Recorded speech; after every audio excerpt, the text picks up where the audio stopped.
A Passage to India novel by E.M. Forster. Chapter 29. The visit of the Lieutenant Governor of the province formed the next stage in the decomposition of the Malabar. Sir Gilbert, though not an enlightened man, held enlightened opinions. Exempted by a long career in the Secretariat from personal contact with the peoples of India, he was able to speak of them urbanely, and to deplore racial prejudice. He applauded the outcome of the trial, and congratulated Fielding on having taken the broad, the sensible, the only possible charitable view from the first. Speaking confidentially, he proceeded. Fielding deprecated confidences, but Sir Gilbert insisted on imparting them. The affair had been mishandled by certain of our friends up the hill who did not realize that the hands of the clock move forward, not back, etc., etc. One thing he could guarantee: the principal would receive a most cordial invitation to rejoin the club, and he begged, nay commanded him to accept. He returned to his Himalayan altitudes well satisfied. The amount of money Miss Quested would have to pay, the precise nature of what had happened in the caves, these were local details, and did not concern him. Fielding found himself drawn more and more into Miss Quested's affairs. The college remained closed and he ate and slept at Hamidullah's, so there was no reason she should not stop on if she wished. In her place he would have cleared out, sooner than submit to Roni's half-hearted and distracted civilities, but she was waiting for the hourglass of her sojourn to run through. A house to live in, a garden to walk in during the brief moment of the cool, that was all she asked, and he was able to provide them. Disaster had shown her limitations, and he realized now what a fine loyal character she was. Her humility was touching. She never repined at getting the worst of both worlds, she regarded it as the due punishment of her stupidity. When he hinted to her that a personal apology to Aziz might be seemly, she said sadly, "Of course. I ought to have thought of it myself, my instincts never help me. Why didn't I rush up to him after the trial? Yes, of course I will write him an apology, but please will you dictate it?" Between them they concocted a letter, sincere, and full of moving phrases, but it was not moving as a letter. "Shall I write another?" she inquired. "Nothing matters if I can undo the harm I have caused. I can do this right, and that right, but when the two are put together they come wrong. That's the defect of my character. I have never realized it until now. I thought that if I was just and asked questions I would come through every difficulty." He replied, "Our letter is a failure for a simple reason which we had better face. You have no real affection for Aziz, or Indians generally." She assented. "The first time I saw you, you were wanting to see India, not Indians, and it occurred to me, that won't take us far. Indians know whether they are liked or not, they cannot be fooled here. Justice never satisfies them, and that is why the British Empire rests on sand." Then she said, "Do I like anyone, though?" Presumably she liked Heaslop, and he changed the subject, for this side of her life did not concern him. His Indian friends were, on the other hand, a bit above themselves. Victory, which would have made the English sanctimonious, made them aggressive. They wanted to develop an offensive, and tried to do so by discovering new grievances and wrongs, many of which had no existence. They suffered from the usual disillusion that attends warfare. The aims of battle and the fruits of conquest are never the same. The latter have their value and only the same trajects them, but their hint of immortality vanishes as soon as they are held in the hand. Although Sir Gilbert had been courteous, almost obsequious, the fabric he represented had in no wise bowed its head. British officialism remained as all-pervading and as unpleasant as the sun, and what was next to be done against it was not very obvious, even to Mahmud Ali. Loud talk and trivial lawlessness were attempted, and behind them continued a genuine but vague desire for education. "Mr. Fielding, we must all be educated promptly." Aziz was friendly and domineering. He wanted Fielding to give in to the East, as he called it, and live in a condition of affectionate dependence upon it. "You can trust me, Cyril. No question of that." And Fielding had no roots among his own people.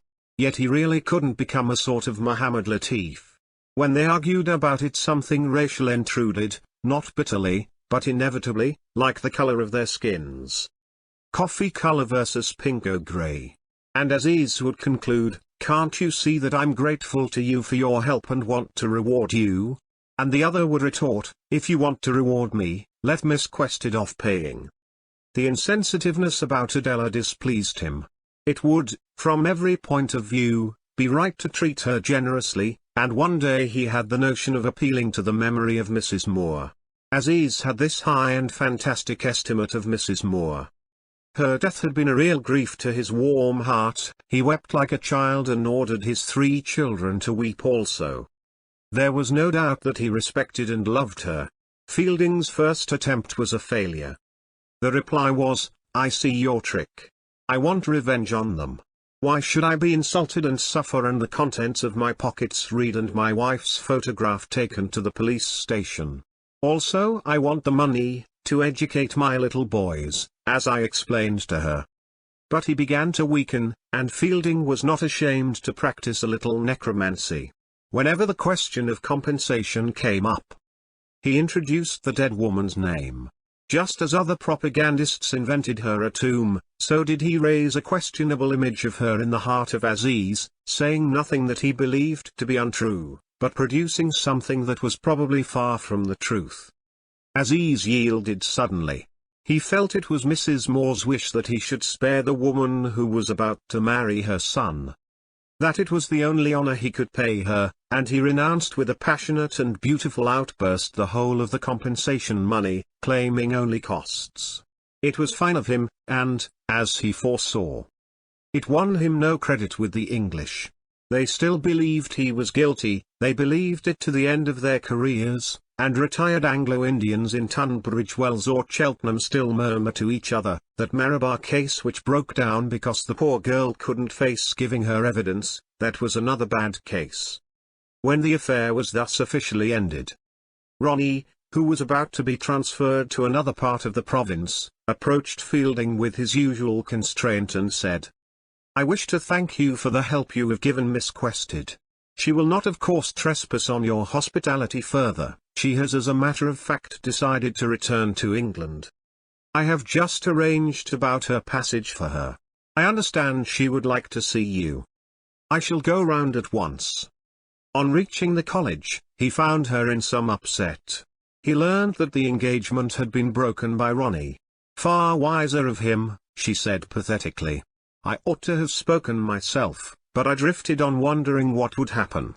I would willingly have gone on spoiling his life through inertia. One has nothing to do, one belongs nowhere and becomes a public nuisance without realizing it." In order to reassure him, she added, "I speak only of India. I am not a stray in England. I fit in there. No, don't think I shall do harm in England. When I am forced back there, I shall settle down to some career. I have sufficient money left to start myself, and heaps of friends of my own type. I shall be quite all right." Then sighing, "But oh, the trouble I've brought on everyone here. I can never get over it. My carefulness as to whether we should marry or not, and in the end Roni and I part and aren't even sorry. We ought never to have thought of marriage. Weren't you amazed when our engagement was originally announced?" "Not much. At my age one's seldom amazed," he said, smiling. "Marriage is too absurd in any case. It begins and continues for such very slight reasons. The social business props it up on one side, and the theological business on the other, but neither of them are marriage, are they? I've friends who can't remember why they married, no more can their wives. I suspect that it mostly happens haphazard, though afterwards various noble reasons are invented. About marriage I am cynical. I am not. This false start has been all my own fault. I was bringing to Roni nothing that ought to be brought, that was why he rejected me really. I entered that cave thinking, am I fond of him? I have not yet told you that, Mr. Fielding. I didn't feel justified. Tenderness, respect, personal intercourse, I tried to make them take the place of. I no longer want love, he said, supplying the word. No more do I. My experiences here have cured me. But I want others to want it. But to go back to our first talk, for I suppose this is our last one, when you entered that cave, who did follow you, or did no one follow you? Can you now say? I don't like it left in air. Let us call it the guide, she said indifferently. It will never be known. It's as if I ran my finger along that polished wall in the dark, and cannot get further. I am up against something, and so are you. Mrs. Moore, she did know. How could she have known what we don't? Telepathy, possibly. The pert, meager word fell to the ground. Telepathy? What an explanation. Better withdraw it, and Adella did so. She was at the end of her spiritual tether, and so was he. Were there worlds beyond which they could never touch, or did all that is possible enter their consciousness? They could not tell. They only realized that their outlook was more or less similar, and found in this a satisfaction. Perhaps life is a mystery, not a muddle, they could not tell. Perhaps the 100 Indias which fuss and squabble so tiresomely are one, and the universe they mirror is one. They had not the apparatus for judging. Write to me when you get to England. I shall, often. You have been excessively kind. Now that I'm going, I realize it. I wish I could do something for you in return, but I see you've all you want. I think so, he replied after a pause. I have never felt more happy and secure out here. I really do get on with Indians, and they do trust me. It's pleasant that I haven't had to resign my job. It's pleasant to be praised by an L.G. Until the next earthquake I remain as I am. Of course this death has been troubling me. Aziz was so fond of her too. But it has made me remember that we must all die. All these personal relations we try to live by are temporary. I used to feel death selected people. It is a notion one gets from novels, because some of the characters are usually left talking at the end. Now death spares no one begins to be real. Don't let it become too real, or you'll die yourself. That is the objection to meditating upon death. We are subdued to what we work in. I have felt the same temptation, and had to sheer off. I want to go on living a bit. So do I. A friendliness, as of dwarfs shaking hands, was in the air. Both man and woman were at the height of their powers, sensible, honest, even subtle. They spoke the same language, and held the same opinions, and the variety of age and sex did not divide them. Yet they were dissatisfied. When they agreed, I want to go on living a bit, or I don't believe in God, the words were followed by a curious backwash as though the universe had displaced itself to fill up a tiny void, or as though they had seen their own gestures from an immense height, dwarfs talking, shaking hands and assuring each other that they stood on the same footing of insight. They did not think they were wrong, because as soon as honest people think they are wrong, instability sets up. Not for them was an infinite goal behind the stars, and they never sought it. But wistfulness descended on them now, as on other occasions. The shadow of a dream fell over their clear-cut interests, and objects never seen again seemed messages from another world. And I do like you so very much, if I may say so, he affirmed. I'm glad, for I like you. Let's meet again. We will, in England, if I ever take home leave. But I suppose you're not likely to do that yet. Quite a chance. I have a scheme on now, as a matter of fact. Oh, that would be very nice. So it petered out. 10 days later Adella went off, by the same route as her dead friend. The final beat up before the monsoon had come. The country was stricken and blurred. Its houses, trees and fields were all modelled out of the same brown paste, and the sea at Bombay slid about like broth against the quays. Her last Indian adventure was with Anthony, who followed her onto the boat and tried to blackmail her. She had been Mr. Fielding's mistress, Anthony said. Perhaps Anthony was discontented with his tip. She rang the cabin bell and had him turned out, but his statement created rather a scandal, and people did not speak to her much during the first part of the voyage. Through the Indian Ocean and the Red Sea she was left to herself, and to the dregs of Chandrapur. With Egypt the atmosphere altered. The clean sands, heaped on each side of the canal, seemed to wipe off everything that was difficult and equivocal, and even Port Said looked pure and charming in the light of a rose-grey morning. She went on shore there with an American missionary. They walked out to the Lesseps statue. They drank the tonic air of the Levant. To what duties, Miss Quested, are you returning in your own country after your taste of the tropics? The missionary asked. Observe, I don't say to what do you turn, but to what do you return. Every life ought to contain both a turn and a return. This celebrated pioneer, he pointed to the statue, will make my question clear. He turns to the east, he returns to the west. You can see it from the cute position of his hands, one of which holds a string of sausages. The missionary looked at her humorously, in order to cover the emptiness of his mind. He had no idea what he meant by turn and return, but he often used words in pairs, for the sake of moral brightness. I see, she replied. Suddenly, in the Mediterranean clarity, she had seen.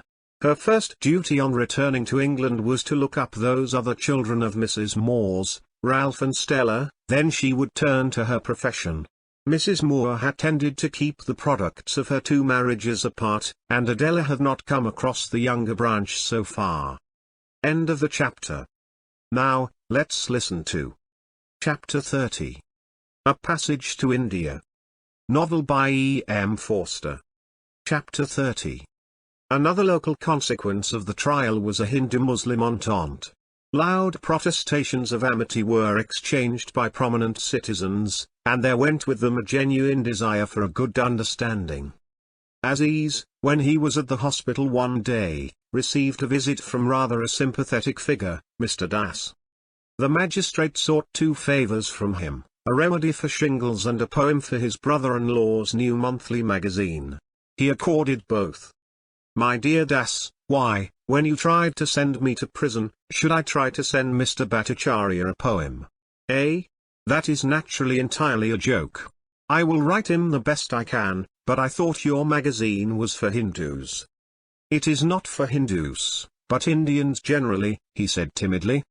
There is no such person in existence as the general Indian. There was not, but there may be when you have written a poem. You are our hero, the whole city is behind you, irrespective of creed. I know, but will it last? I fear not, said Das, who had much mental clearness. And for that reason, if I may say so, do not introduce too many Persian expressions into the poem, and not too much about the bulbul. Half a second, said Aziz, biting his pencil. He was writing out a prescription. Here you are. Is not this better than a poem? Happy the man who can compose both. You are full of compliments today. I know you bear me a grudge for trying that case, said the other, stretching out his hand impulsively. You are so kind and friendly, but always I detect irony beneath your manner. No, no, what nonsense, protested Aziz. They shook hands, in a half-embrace that typified the entente. Between people of distant climes there is always the possibility of romance, but the various branches of Indians know too much about each other to surmount the unknowable easily. The approach is prosaic. Excellent, said Aziz, patting a stout shoulder and thinking. I wish they did not remind me of cow dung, Das thought, some Muslims are very violent. They smiled wistfully, each spying the thought in the other's heart, and Das, the more articulate, said, excuse my mistakes, realize my limitations. Life is not easy as we know it on the earth. Oh, well, about this poem, how did you hear I sometimes scribbled? He asked, much pleased, and a good deal moved, for literature had always been a solace to him, something that the ugliness of facts could not spoil. Professor Godbillay often mentioned it, before his departure for Mao. How did he hear? He too was a poet, do you not divine each other? Flattered by the invitation, he got to work that evening. The feel of the pen between his fingers generated bulbuls at once. His poem was again about the decay of Islam and the brevity of love, as sad and sweet as he could contrive. But not nourished by personal experience, and of no interest to these excellent Hindus. Feeling dissatisfied, he rushed to the other extreme and wrote a satire, which was too libelous to print. He could only express pathos or venom, though most of his life had no concern with either. He loved poetry, science was merely an acquisition, which he laid aside when unobserved like his European dress, and this evening he longed to compose a new song which should be acclaimed by multitudes and even sung in the fields. In what language shall it be written? And what shall it announce? He vowed to see more of Indians who were not Mohammedans, and never to look backward. It is the only healthy course. Of what help, in this latitude and hour, are the glories of Cordova and Samarkand? They have gone, and while we lament them the English occupy Delhi and exclude us from East Africa. Islam itself, though true, throws cross-lights over the path to freedom. The song of the future must transcend creed. The poem for Mr. Bhattacharya never got written, but it had an effect. It led him towards the vague and bulky figure of a motherland. He was without natural affection for the land of his birth. But the Malabar hills drove him to it. Half closing his eyes, he attempted to love India. She must imitate Japan. Not until she is a nation will her sons be treated with respect. He grew harder and less approachable. The English, whom he had laughed at or ignored, persecuted him everywhere. They had even thrown nets over his dreams. "My great mistake has been taking our rulers as a joke," he said to Hamidullah next day. Who replied with a sigh, "It is far the wisest way to take them, but not possible in the long run. Sooner or later a disaster such as yours occurs, and reveals their secret thoughts about our character. If God himself descended from heaven into their club and said you were innocent, they would disbelieve him. Now you see why Mahmud Ali and self waste so much time over intrigues and associate with creatures like Ram Chand. I cannot endure committees. I shall go right away." Where to? Turtons and Burtons, all are the same. But not in an Indian state. I believe the politicals are obliged to have better manners. It amounts to no more. I do want to get away from British India. Even to a poor job. I think I could write poetry there. I wish I had lived in Babur's time and fought and written for him. Gone, gone, and not even any use to say gone, gone. For it weakens us while we say it. We need a king, Hamidullah, it would make our lives easier. As it is, we must try to appreciate these quaint Hindus. My notion now is to try for some post as doctor in one of their states. Oh, that is going much too far. It is not going as far as Mr. Ramchand. But the money, they will never pay an adequate salary, those savage Rajas. I shall never be rich anywhere, it is outside my character. If you had been sensible and made Miss Quested pay. I chose not to. Discussion of the past is useless, he said, with sudden sharpness of tone. I have allowed her to keep her fortune and buy herself a husband in England, for which it will be very necessary. Don't mention the matter again. Very well, but your life must continue a poor man's, no holidays in Kashmir for you yet, you must stick to your profession and rise to a highly paid post, not retire to a jungle state and write poems. Educate your children, read the latest scientific periodicals, compel European doctors to respect you. Accept the consequences of your own actions like a man. Aziz winked at him slowly and said, "We are not in the law courts.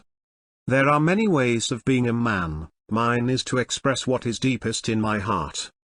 To such a remark there is certainly no reply, said Hamidullah, moved. Recovering himself and smiling, he said, "Have you heard this naughty rumour that Mohammed Latif has got hold of?" Which? When Miss Quested stopped in the college, Fielding used to visit her, rather too late in the evening, the servants say. A pleasant change for her if he did, said Aziz, making a curious face. But you understand my meaning? The young man winked again and said, "Just. Still, your meaning doesn't help me out of my difficulties. I am determined to leave Chandrapur. The problem is, for where? I am determined to write poetry. The problem is, about what? You give me no assistance." Then, surprising both Hamidullah and himself, He had an explosion of nerves. But who does give me assistance? No one is my friend. All are traitors, even my own children. I have had enough of friends. I was going to suggest we go behind the purdah, but your 3 treacherous children are there, so you will not want to. I am sorry, it is ever since I was in prison my temper is strange, take me, forgive me. Nurdin's mother is visiting my wife now. That is all right, I think. They come before me separately, but not so far together. You had better prepare them for the united shock of my face. No, let us surprise them without warning, far too much nonsense still goes on among our ladies. They pretended at the time of your trial they would give up purdah, indeed. Those of them who can write composed a document to that effect, and now it ends in humbug. You know how deeply they all respect Fielding, but not one of them has seen him. My wife says she will, but always when he calls there is some excuse. She is not feeling well, she is ashamed of the room, she has no nice sweets to offer him, only elephant's ears. And if I say elephant's ears are Mr. Fielding's favorite sweet, she replies that he will know how badly hers are made, so she cannot see him on their account. For 15 years. My dear boy, have I argued with my Begum, for 15 years. And never gained a point, yet the missionaries inform us our women are downtrodden. If you want a subject for a poem, take this, the Indian lady as she is and not as she is supposed to be. End of the chapter. Thank you. Thank you.